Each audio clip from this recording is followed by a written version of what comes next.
Só um minutinho. Aí. Então, boa tarde a todos. Eu sou o professor Guilherme. Nós estamos aqui no nosso segundo encontro do segundo ciclo de estudos do Grupo Foucaultzinho no Cerrado.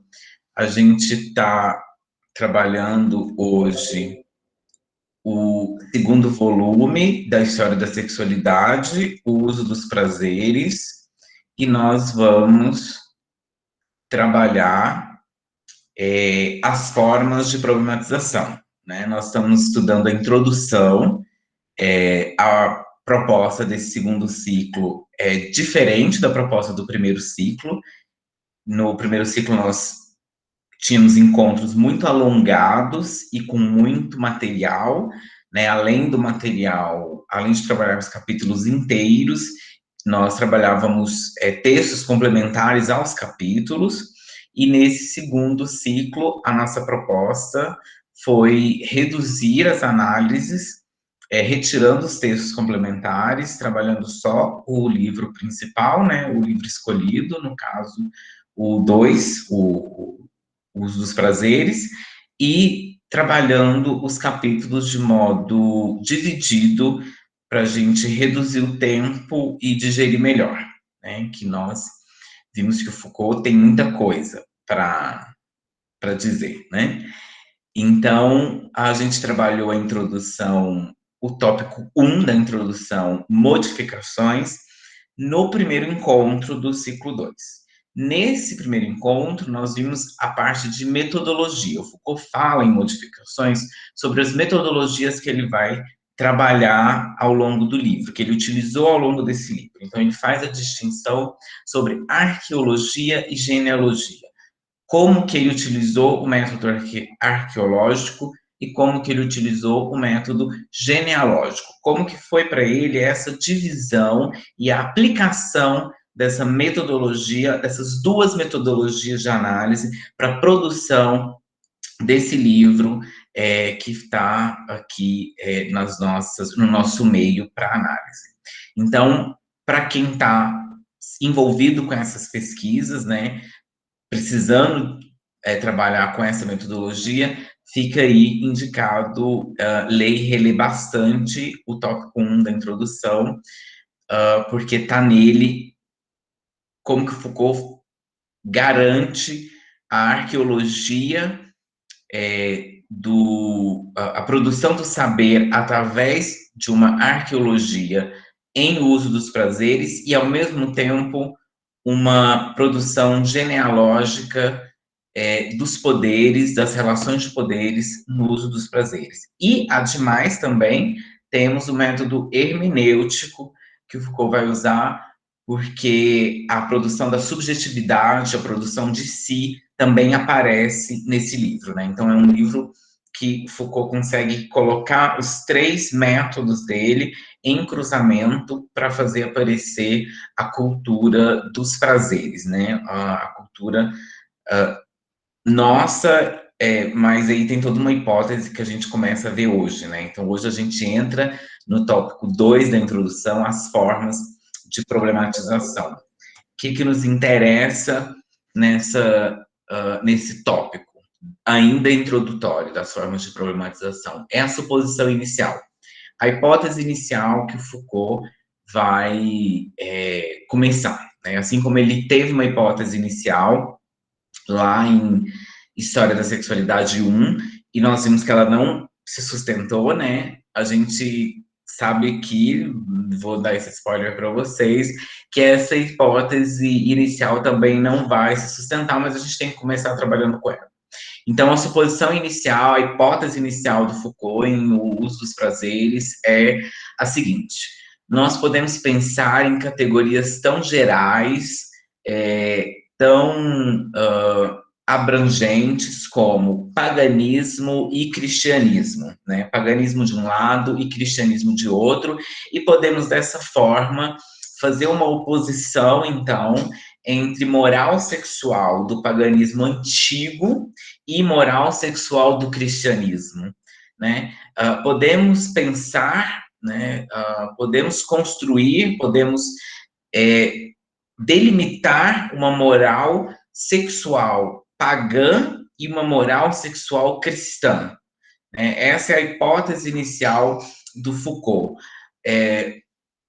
Se a nossa sociedade ela vem de uma moral cristã, o cristianismo construiu a nossa moral sexual, então antes do cristianismo havia outra moral sexual, e essa outra moral sexual, ela era a moral pagã, era a moral sexual do paganismo. E se a gente fizer, então, uma investigação, a gente empreender uma investigação arqueológica, uma investigação genealógica, uma investigação hermenêutica, nós vamos achar sujeitos completamente, moralmente diferentes de nós. Nós vamos descobrir sujeitos lá na Grécia Antiga, lá na Roma Antiga, completamente distintos dos sujeitos morais cristãos? Essa é a pergunta inicial do Foucault, tá? Então, esse é o ponto que ele vai começar a sua investigação, e aí ele abre 4 desdobramentos investigativos, né? O valor do próprio ato sexual, a delimitação do parceiro legítimo, a desqualificação das relações entre indivíduos do mesmo sexo e a castidade. Então, a partir desses 4 desdobramentos, ele vai se voltar para trás, ele vai se voltar para o passado, digamos assim, vai se voltar para a história e vai tentar perceber se na história havia uma outra moral que percebesse outro valor do ato sexual, que percebesse ou fizesse uma outra delimitação do parceiro legítimo do ato sexual. Ele vai tentar ver se existia uma outra moral que desqualificasse relações entre os indivíduos, ou se não havia uma desqualificação entre os indivíduos. E a castidade, será que existia nas civilizações antigas ou passou a ser valorizada só na nossa sociedade? Então, Foucault empreende a sua investigação a partir daí. Existe essa distinção, né? Pergunto, Foucault deixa esse suspense por pouco tempo, tá?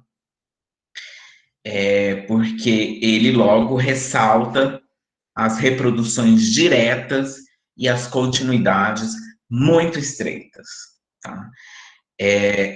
Então, para aqueles estudantes que iniciam o livro, O Uso dos Prazeres, achando que vão encontrar numa Grécia antes do Cristo, numa Roma antes do cristianismo, valores do ato sexual muito distintos, estão enganados. Para aqueles que acham que vão encontrar delimitações muito diferentes sobre o parceiro legítimo, a parceira legítima, lá na Grécia, antes de sequer imaginar a existência do Cordeiro de Deus, estão muito enganados. Aqueles que estão, e aí Foucault é extremamente contundente, aqueles que acreditam que vão encontrar uma outra qualificação das relações dos indivíduos do mesmo sexo na Roma Antiga e na Grécia Antiga estão completamente enganados. Aqueles que acham que vão encontrar uma exaltação às relações entre homens, a relação entre mulheres com mulheres, homens com homens, estão completamente enganados. Não há qualificação dessas relações, muito pelo contrário, a desqualificação dessas relações. E aí, não se desesperem, a gente tem o livro inteiro para a gente analisar isso, tá? O Foucault faz esse trabalho para a gente. E a castidade também, para quem acha que lá na Roma antes do Cristo, lá na Grécia antes do cristianismo, não havia uma preocupação com a castidade, assim como há até hoje, vocês vão se surpreender, ok? Então vamos acompanhar mais um pouquinho como que o Foucault faz esse trabalho, né? E isso só na introdução, não é só nesse tópico introdutório. Entre as primeiras doutrinas cristãs e a filosofia moral da antiguidade, Foucault avisa: existe permanência de temas, existe inquietações e exigências, marcas da ética cristã e da moral das sociedades europeias modernas, mas que já estavam claramente presentes no cerne do pensamento grego ou do pensamento greco-romano. Então, moral, ética, costumes, hábitos, valores, formas de ser, formas de subjetividade, já que nós, né, do século XXI, moderníssimos, aliás, tem uns que até se acham pós-modernos, nós perduramos, mantemos, continuamos exercendo valores, marcas de éticas de sociedades pré-cristãs, de sociedades lá da Grécia antiga, lá da Roma antiga, né? Então, quando Foucault vai fazer o seu estudo, vai puxar o seu fio arqueológico, vai desembrulhar a sua genealogia, vai se desdobrar hermeneuticamente, ele observa: somos cristãos, mas sob o solo dos cristãos está a Grécia, está Roma, né? Então, olha aí, 4 aspectos que ele observa: a expressão do medo, um modelo de comportamento, a imagem de uma atitude desqualificada, um exemplo de abstinência. Vamos passar por esses aspectos agora, né? Esse é o nosso encontro hoje, o conteúdo do nosso encontro. Nós vamos ver cada um desses elementos, como que eles estavam presentes na Grécia Antiga, como que eles chegaram até a nossa sociedade, né? Vamos ver se estão, né? Afinal, a gente pode desconfiar do Foucault também e achar que ele não tem tanta razão assim, né? Vai que ele tá equivocado. Vamos lá. Primeiro, um medo, o ato sexual. Então, Foucault ele começa observando que já havia no escrito de Areteu, um médico grego antigo, uma ressalva, um ressaltar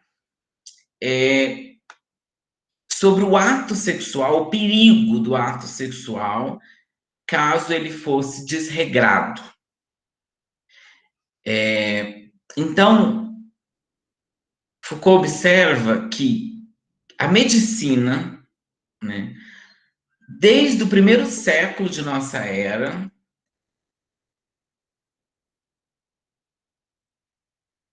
a medicina, desde o primeiro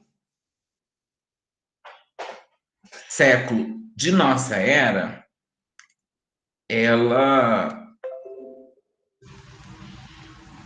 tem uma formação discursiva consolidada onde o ato sexual ele é tomado como nocivo, como perigoso, se for realizado de modo desregrado. E Foucault observa que séculos depois a medicina continua sendo, na modernidade, a grande conselheira de prudência sobre o ato sexual. Então, os médicos, os ginecologistas, os urologistas, os sexologistas continuam sendo os especialistas responsáveis por aconselharem a respeito do uso intempestivo ou do uso moderado do sexo. Então, quantas vezes hoje, no século XXI, vocês já ouviram na vida de vocês sobre o excesso do sexo causar um risco de vida e a falta do sexo causar um risco de vida? Então, estamos nesse limiar. Se nós fazemos sexo demais, nós estamos correndo um risco para a nossa saúde. Nós estamos cometendo riscos para a nossa saúde. E aí a medicina nos alerta sobre esse risco. Desde a adolescência, nós somos alertados sobre o cuidado no manuseio com o nosso sexo, no contato com o nosso sexo, em demasia, porque isso pode gerar adoecimento, isso pode gerar diversas consequências na nossa saúde. Então, isso é passado de geração para geração em termos dos mais diversos. Mas a medicina está por trás disso. É isso que o Foucault observa. A medicina vem há séculos, desde o início da nossa era, ela vem tomando esse fio, contornando esse fio e mostrando o risco e o perigo que nós corremos com o ato sexual mal manuseado, mal planejado. Então, cuidado com o seu sexo. É sempre isso que nós ouvimos. Cuidado com o seu sexo. Cuidado com o que você faz com o seu sexo. Cuidado com o manuseio. Cuidado, cuidado. E aí nós vivemos com essa paranoia do o que estamos fazendo com o nosso sexo. Estamos fazendo direito? Será que estamos exagerando? Será que não estamos exagerando na falta? Será que não estamos exagerando no excesso? Será que não estamos exagerando nisso, naquilo? E aí a gente vive essa preocupação com o nosso sexo. Então, Foucault observa, isso é o primeiro fio, a primeira linha arqueologicamente descoberta por ele, que vem desde lá da Grécia Antiga até os dias de hoje. Então, primeira coisa que começa a desmoronar aquela hipótese inicial de que haveria uma moral sexual pagã e uma moral sexual cristã. Olha, como que há uma moral pagã e uma ruptura e uma moral cristã? Se desde o paganismo nós temos uma preocupação com o ato sexual, uma preocupação de saúde com o ato sexual, que atravessa do paganismo e continua no cristianismo, né? Então, Foucault fica atento a isso. Então, não há uma ruptura, né? Por mais que a gente mude o nome paganismo para cristianismo, essa linha continua. Essa preocupação com o ato sexual permanece, tá? E os nossos pais nos passaram isso. As pessoas que nos rodeiam nos passaram isso. Os nossos professores, os nossos tios, os nossos primos, os nossos psicoterapeutas, os nossos médicos, os nossos pastores, os livros que a gente lê, tudo nos passou essa preocupação com a saúde, dependendo do que eu faço com o meu sexo, né? E dependendo do que eu faço, eu adoeço. Esse é um jogo que a gente vai ver depois. Vamos mudar? Vamos ver o 2. O esquema de comportamento. Olha a outra linha que vem desde lá de trás.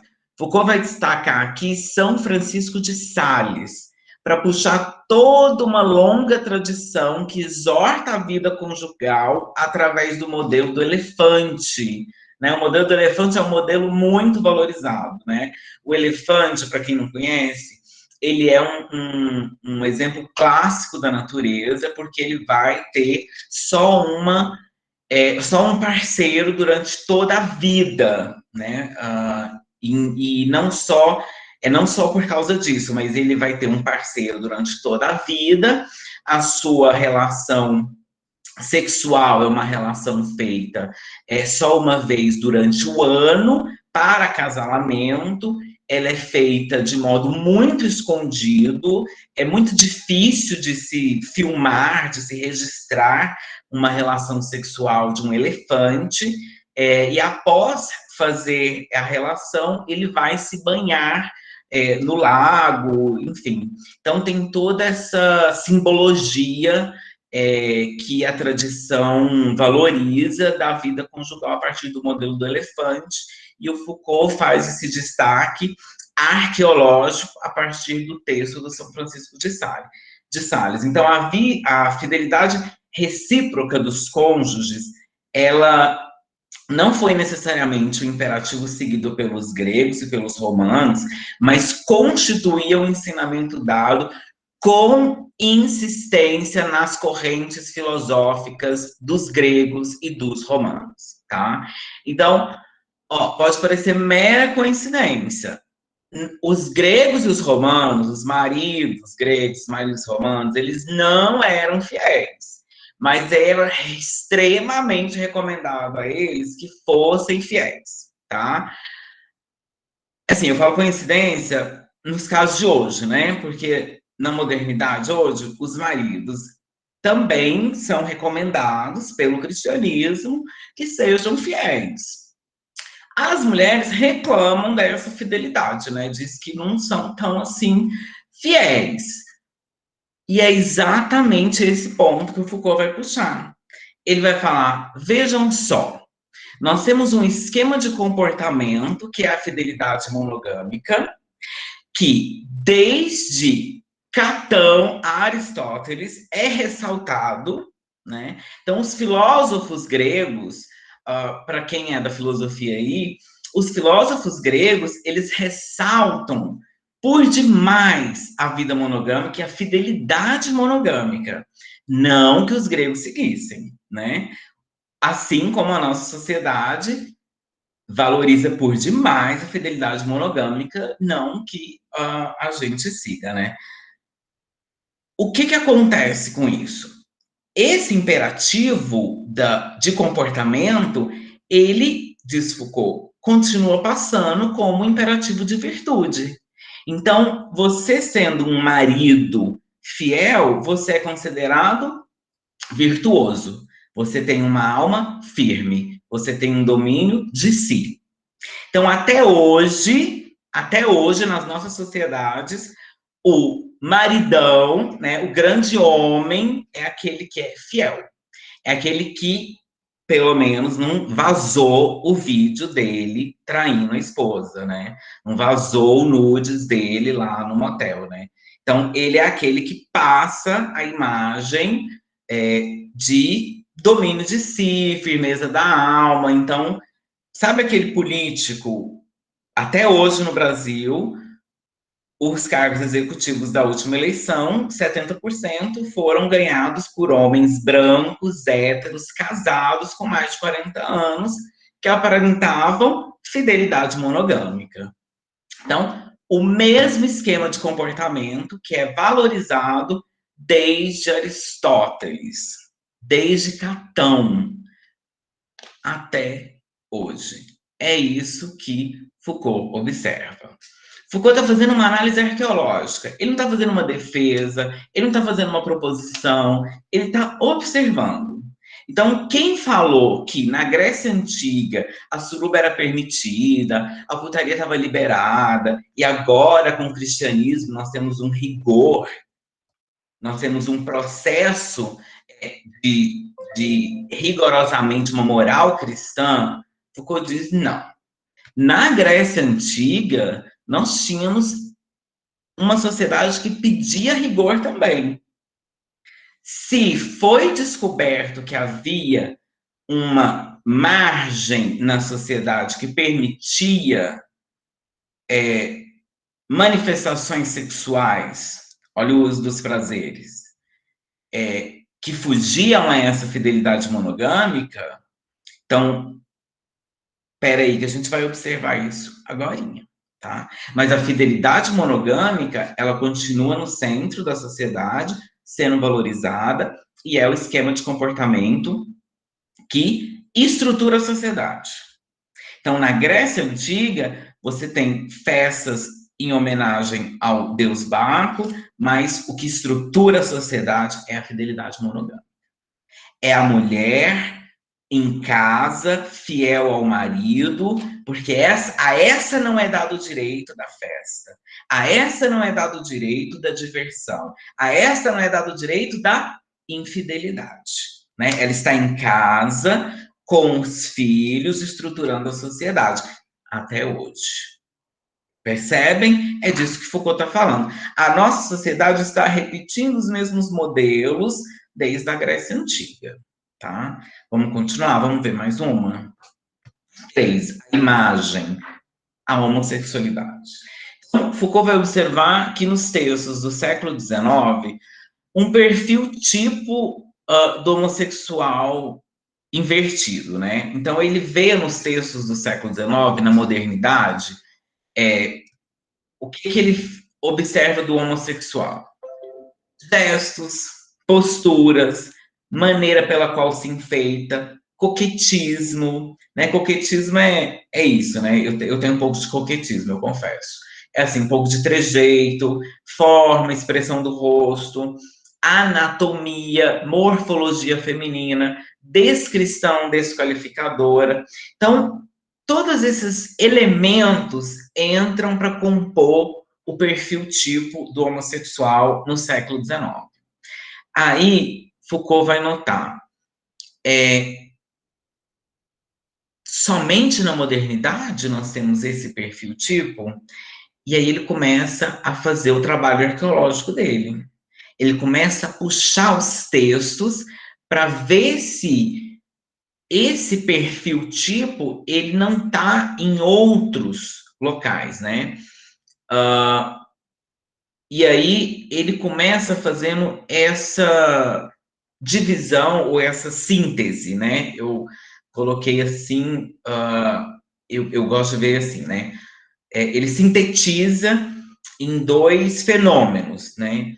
A sociedade observa o homossexual pela inversão do papel sexual e pela relação dele com o indivíduo do mesmo sexo, né?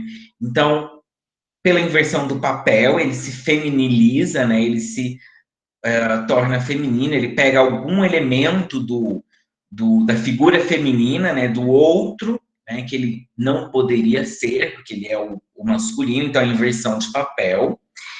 E a relação propriamente sexual, a relação íntima, né, de órgão genital com outro do mesmo sexo. Então, Foucault faz essa sintetizada. E aí, ele faz seu trabalho arqueológico. Então, ele começa a pegar os textos e vai atrás. Ele fala, nossa, tem uma longa história dessa imagem. Essa imagem aqui, ó, gestos, posturas, maneira pela qual se enfeita, coquetismo, forma e expressão do rosto, já estava delineada essa figura tipo lá na literatura greco-romana da época imperial do século IV. Olha que loucura.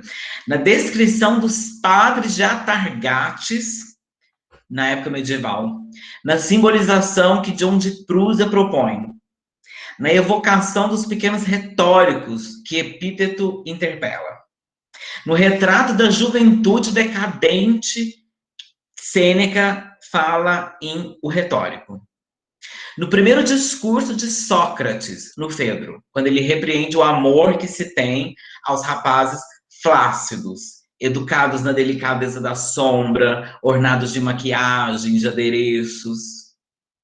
Olha só o tanto que o Foucault é fantástico, né? Então, ele vê nos textos do século XIX, ele vai lá na biblioteca, porque naquela época não tinha essa loucura de Google, e, né, que a gente faz assim, tudo em casa, né?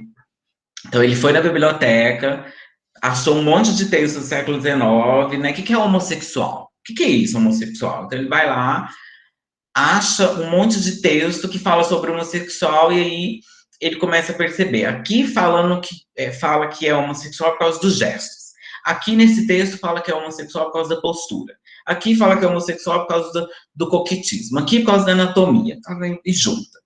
Aí, juntando essas coisas, ele falou, bem, ou é por causa de inversão de papel, né? Que gestos, posturas, é um gesto feminino, é postura feminina, é o enfeite é feminino. Então, ou inversão de papel, ou a relação propriamente sexual, né? E aí, ele começa a vasculhar textos de outras épocas, para ver se tem essa mesma imagem. E vai vasculhando. E acha essa mesma imagem desde Sócrates, desde lá atrás. Então, vai em Roma, vai em Atargates, vai em Prusa, vai em Epíteto, desde lá atrás, a mesma imagem do que é o homossexual. Então, não tem nada de novo, né? É a mesma construção imagética sobre o que é a homossexualidade. Então, o próprio Foucault, ele traz a ressalva que a gente que está aqui hoje, no grupo de estudos, sabe que a gente tem que fazer, que é essa ressalva de distinguir homossexualidade hoje e homossexualidade, todo esse campo, né, que a gente discute hoje em dia, e aquilo que nós tínhamos lá atrás. Mas por que a gente tem que fazer essa distinção? Porque o que Foucault está falando não é dessa profusão de discussão que nós temos hoje.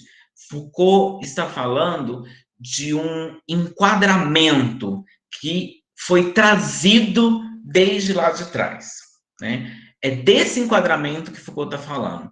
E aí a própria palavra homossexualidade é, na minha opinião, professor Guilherme, esse processo de enquadramento, né? A gente pode achar outros termos que nos permite sair desse enquadramento. Mas, vejam, quando Foucault ele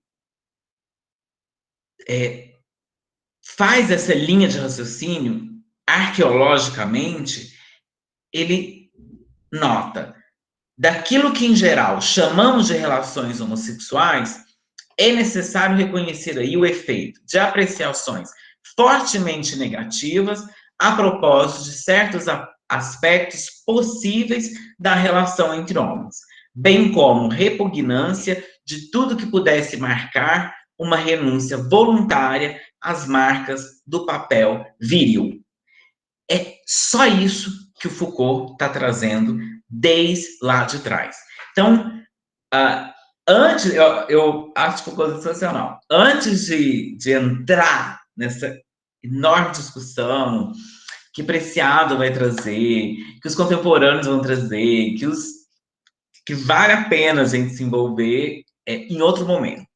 Mas hoje, aqui nesse grupo de estudo, Foucault está dizendo só isso. O cristianismo não inaugura nada de novo em relação à homossexualidade que já não estava presente na antiguidade. O que é isso que ele está falando? Que não é nada de novo. A repugnância que a sociedade tem de tudo o que é renúncia voluntária as marcas do papel viril. Então, todo aquele que nasce para representar um papel viril na sociedade, quando ele voluntariamente renuncia a qualquer pedacinho desse papel viril, ele vai sofrer uma repugnância da sociedade. É disso que Foucault está falando em Uma Imagem à Homossexualidade. Então, essa repugnância ao homem que recusa sua virilidade está presente desde a Grécia Antiga e vem sendo alimentado geração pós geração até os dias de hoje. Quantos são os meninos, as crianças que são repugnadas nas escolas, nas salas de aula, nos recreios, nos intervalos, nas casas, entre os primos, porque recusaram o papel viril. Então, é disso que o Foucault está falando. Até hoje, a nossa sociedade mantém esse processo, tá?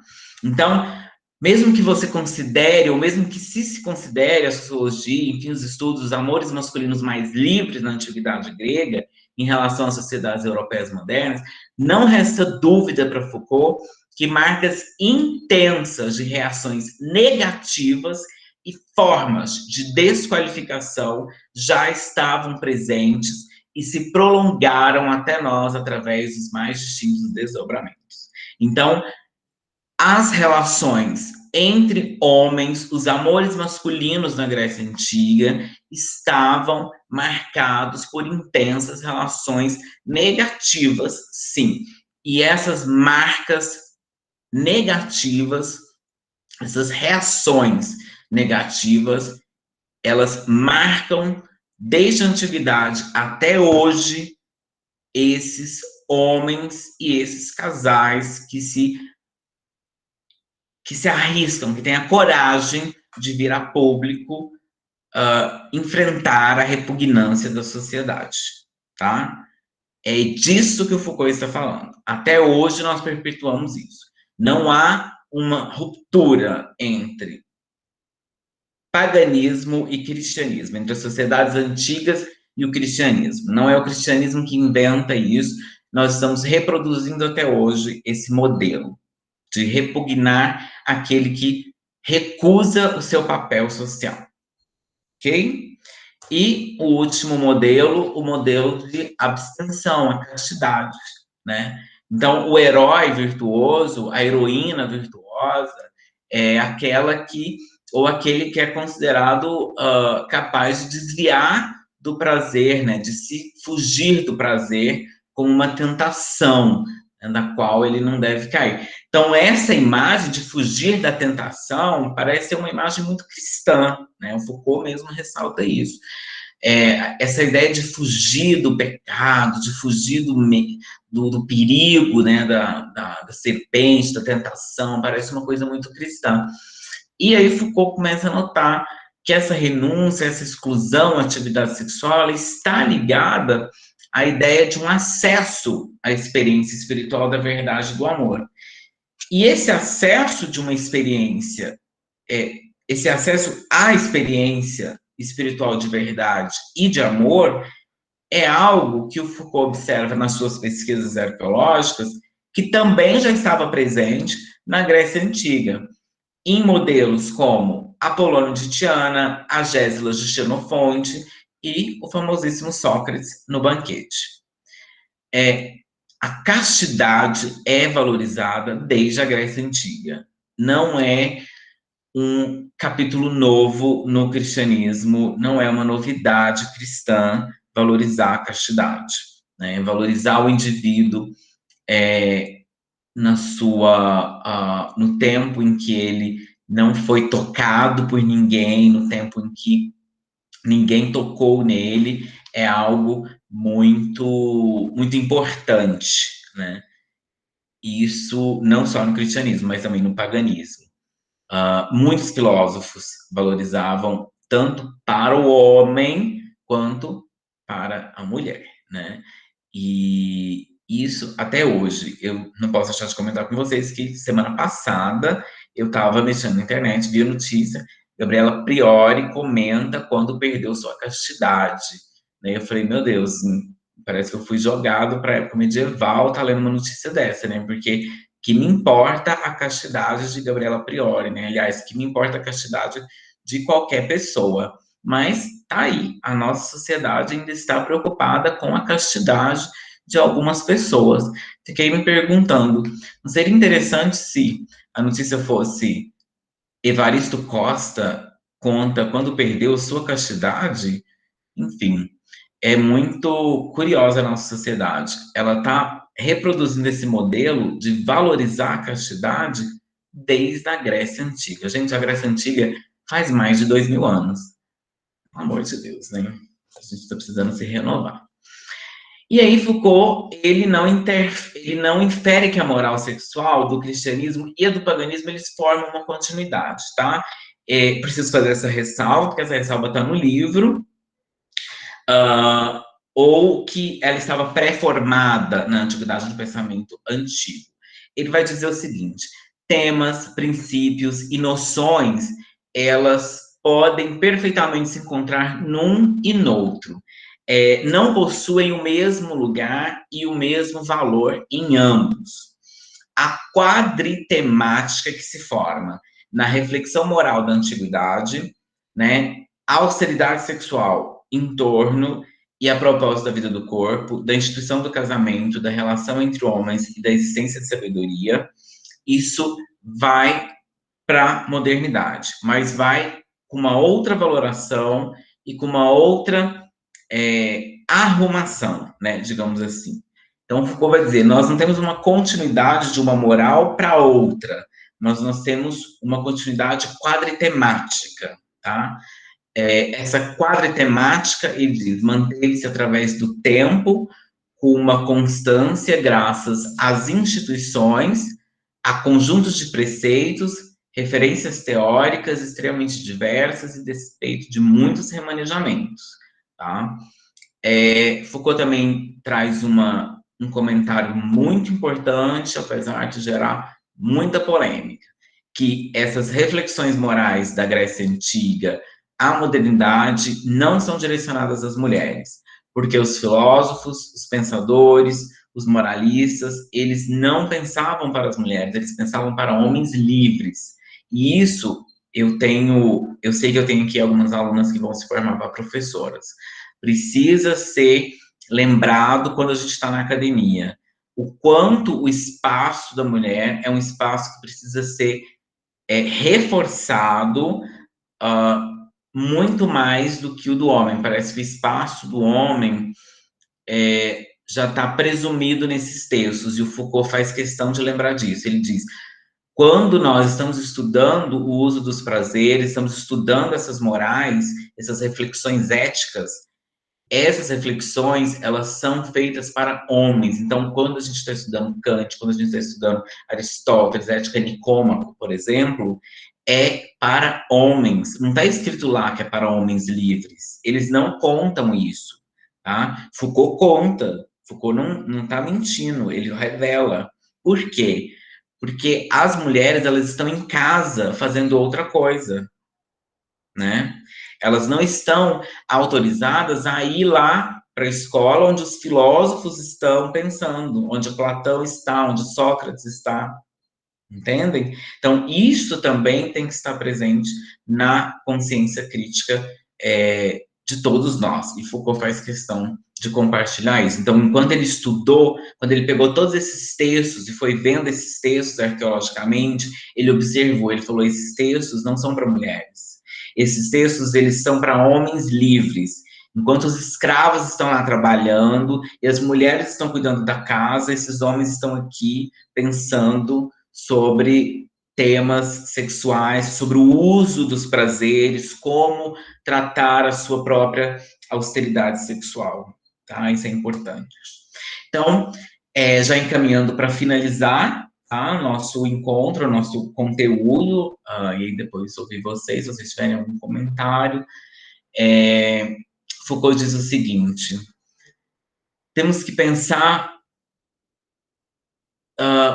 o uso dos prazeres e problematizar o uso dos prazeres, linkando o nosso eixo de experiência com um feixe de relações concretas. E ele faz isso através de 4 formas, né?